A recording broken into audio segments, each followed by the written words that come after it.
will you please give a warm welcome back, a welcome home, to tonight's very special guest, Dame Angela Lansbury.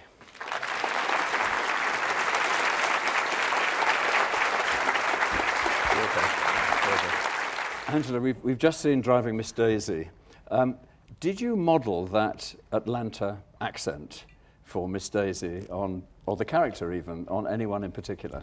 A couple of people, actually, to be truthful. I met several ladies from Atlanta, Georgia, when I first came to America and studied drama in New York City, and they were students at the same drama school that I was. And they came with these incredible accents. So I picked it up very early and used it on a number of occasions in a number of roles.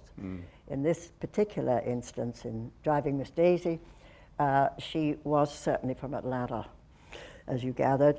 And so all of that previous knowledge was very useful in this instance. You're one of the few English actors who can do a convincing American accent. It's not easy, it's not easy. Oh, I don't agree with you, Christopher. Oh, okay. I don't agree. I think the British are really absolutely top-notch at doing accents, and they can do marvelously good American accents. No, I find them a bit phony sometimes. Do you? But yours is so distinctive that people think you're American. Yes. Well, I hate to tell you how many years I lived in America. It does rub off. How did the Driving Miss Daisy project come about? Was it your idea? No. The author of the piece, Alfred Urey, I met him when the play was first produced in New York City in, I think it was in the early 70s. And I saw the play, and he was in the audience, and I spoke to him, and I told him how much I loved the piece. And we sort of remained kind of connected for all these many years, and his aim had always been to get me to do it. And I was always involved with other things, so I never got the chance until we got together in this case and were able to put it together with James Earl Jones.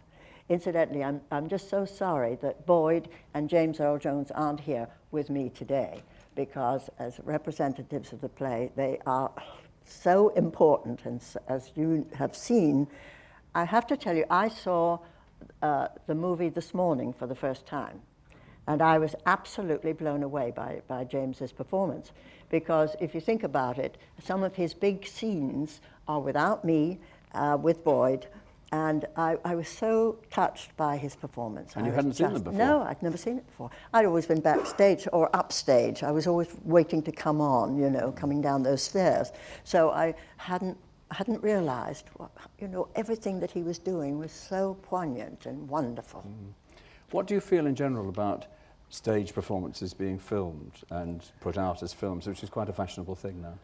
Well, I think it works like gangbusters. I mean, obviously, one of the problems, I would have said, is lighting. If you noticed in this particular instance, the lighting is all overhead, no front lighting at all. And this is very hard on us gals. We look like the back of cabs, you know. And I would quarrel with that. But there's nothing you can do about it, because the play's the thing.